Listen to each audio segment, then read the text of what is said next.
प्रिय श्रोता बंधु आपण समस्त को प्रभु जीशु नाम नमस्कार। आज आमे साधारण कालर अष्टदश रविवार रे प्रवेश करिछु।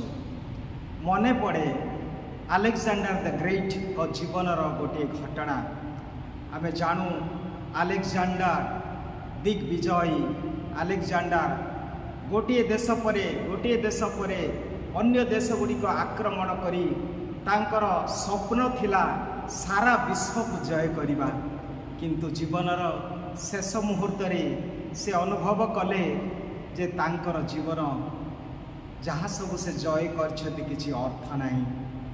से जेतेबेले मृत्यु सन्निकट हैला आउ सेही समय से तांकर सैनिक मान को कहिले मु जेतेबेले मृत्युवरण करिबी मोर से शव पेटीर बाहर मोर दुईटी हस्त को झुलई देव एवं जेतेबेले सहर परिक्रमा करिब एवं सहर परिक्रमा परे तुमे नहीं आसीबो।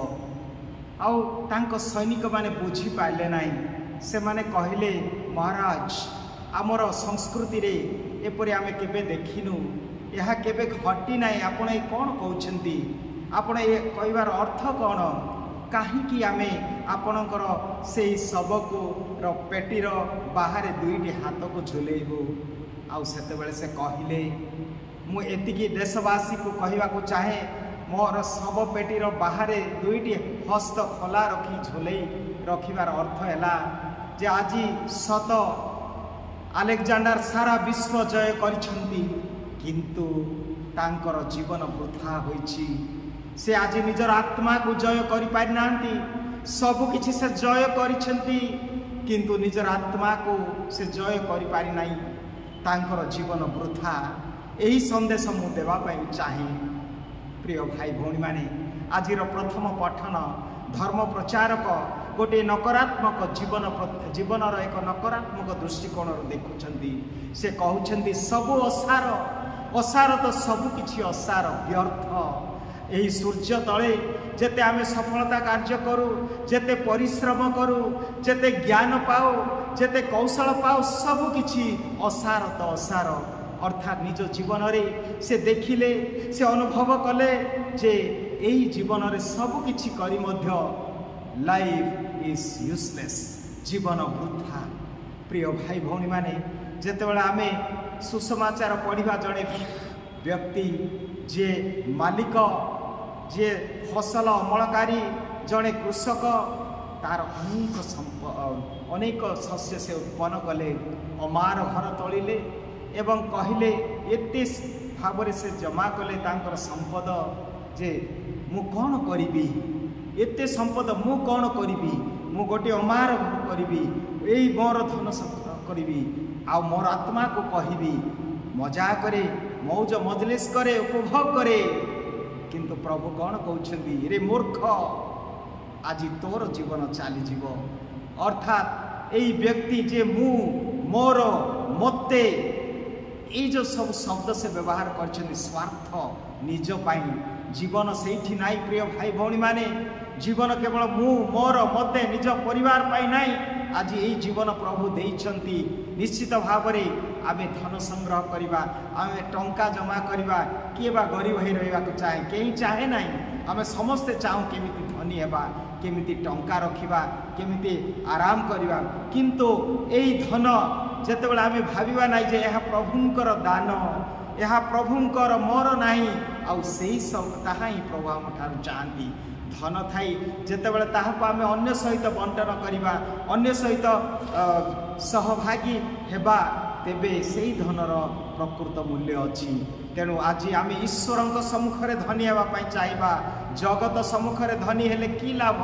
तेणु मार्क 8:36 पदरे लेखा जाए, मनुष्य जदि सारा जगत जय लाभ करिबो किंतु निजर आत्मा को हरैबो सेतिरे की लाभ? जदि मनुष्य सारा जगत जय करी आत्मा को हराए की लाभ? पुणे आमे देखिबा प्रथम तिमोथी 6:7 पदरे कहती जे आमे ए जगत को कौन नहीं आसीछु, आमे ए जगत को कौन नहीं आसीछु, आमे उलग्न ही आसीछु, आमे नग्न अवस्था आसीछु, आउ सेही परी फेरी जिबा। प्रिय भाई भौणी माने तेबे आम चिंता करिवार विषय आज जे जो धन संपत्ति प्रभुंकर दान तेणु तांको से दान को आम अन्य सहित अन्य मान सहित वितरण करने अन्य प्रति दया देखा प्रभु यही सब दान करिसेंती। तेबे आज जेतेबेले आमे देखिबा से आलेक्जेंडर विषय सबकि से जय कले किंतु से निजे अनुभव कले जे तांकर जीवन वृथा सब असार हो जाइछि केवल जीवन शेष मुहूर्त से अनुभव करथिले। अतएव प्रिय भाई भौणी माने आमर जीवन क्षणस्थायी आमर जीवन स्वल्प आमर जीवन अति द्रुतगामी तेणु वाक्य लिखा जाए गीत संहिता 73 अध्याय 20 पदरे तुमे कि जान नाई तुमर जीवन स्वप्न परी स्वप्न थरे देखिला परे आउ थरे से स्वप्न देखा को आम चाहिए आम आउ देखी पारिबा नाई से स्वप्न चलीगला। ठीक से परी याकूब पुस्तक 4 अध्याय 14 पदरे लिखा जाए जे तुमे कि जान नाई तुमर जीवन गोटे बाष्प परी बाष्प जेमिति क्षणिक दृश्य हो क्षणिक भाव से अदृश्य हो जाए तुमर जीवन से परी। प्रिय भाई भौणी माने आज आमर जीवन विषय चिंता करिबा एई जीवन स्वल्प एई जीवन द्रुतगामी एई जीवन चली जाउछि किछि एई संसार रे कौन सी विषय परमानेंट नाई। तेणु द्वितीय पठन रे साधु पाल कहती कलस्य मंडली प्रति 3 अध्याय तुम्हें यही संसार जहाँ जागतिक जहाँ शारीरिक जहाँ कुअभिलाष गर्व अहं को पोती दियो एवं नूतन स्वभाव धारण कर तुमर मन एवं हृदय को ऊर्ध्व दृष्टिगामी कर ऊर्ध्व प्रति मनोनिवेश कर कारण आमर प्रकृत फिलिपियो 3 अध्याय 20 जेपरि लेखा अछि आमर प्रकृत आमे स्वर्गर नागरिक अटंतु आमे नागरिक अटू।